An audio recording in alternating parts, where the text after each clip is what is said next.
In this video, we will be focusing primarily on the formula item type and how it works. So I'm in my list template section, and again, to get here, you're going to go into the list section and then edit lists.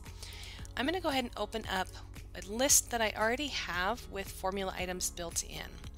So the formula item, when you're adding in a new item, is here in the numeric value section, and it's the formula.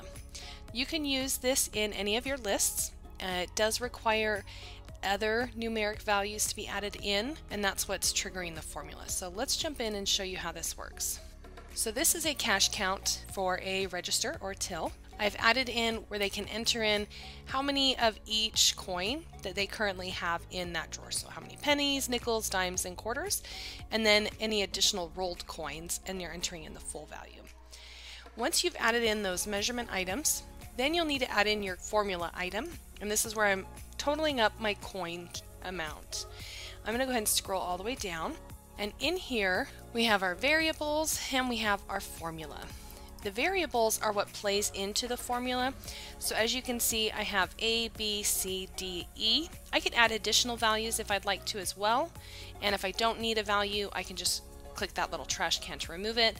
And if it didn't select the one I'm looking for, you can select the drop down here and it'll pull up any item that can be used within the formula item.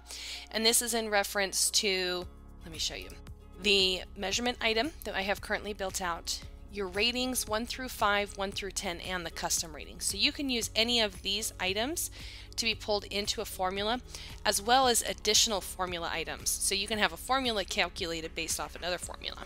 So we have our items here, and then we have our equation. So here I'm adding in that I want A, which is our pennies, to be times 0.01. So they're entering in how many pennies, not the value of the pennies, and the formula here is going to calculate that. Then we're going to add it to the value of our nickels, our dimes, and our quarters, and then finally any of our rolled coins, and they're entering in that full value. As you can see, I've put in that prompt here. So when they're entering in the amounts, this formula is calculating the value of the coins as well as the total. Let me show you what this looks like on the app. So here you'll see I have my pennies, my nickels, my dimes, quarters, my rolled coins, and then that coin total. And there's no value entered in here yet because I haven't entered in a value above. So let's go ahead and start adding in some values. So let's say I'm counting my drawer. I have 39 pennies. I'm going to record a next to move to the next item. For nickels, let's say I have 21. Our dimes, we have 15. And our quarters, we have 22. As you can see, I've entered in the values. It shows my name with the date and time stamp, and then when we get down, it shows my coin total.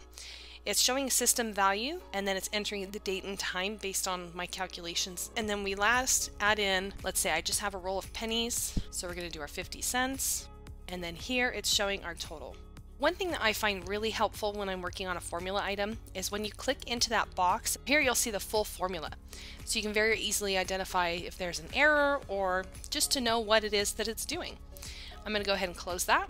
Now in my list here, it continues on with our bill total, so it'll do the same thing where it's counting how many bills or how much the value of all of our paper of money. And then when we get to our drawer total, it's taking our coin total and our bill total, and it's adding those up. So those are both formula items, my coin and my bill.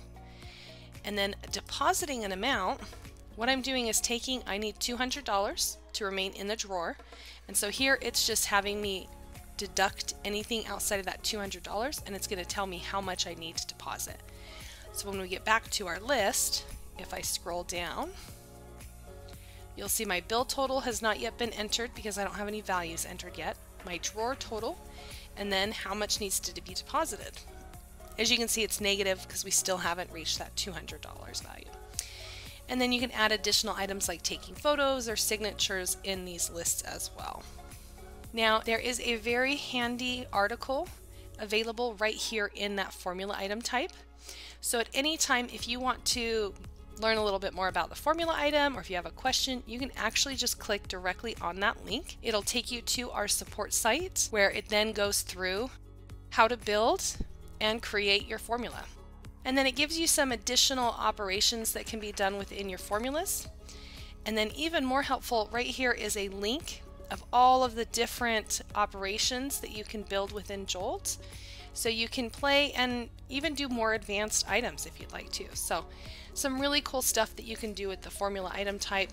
And again, on that formula item, it's just up here at the very, very top where it'll take you directly to that support article and then to that additional page.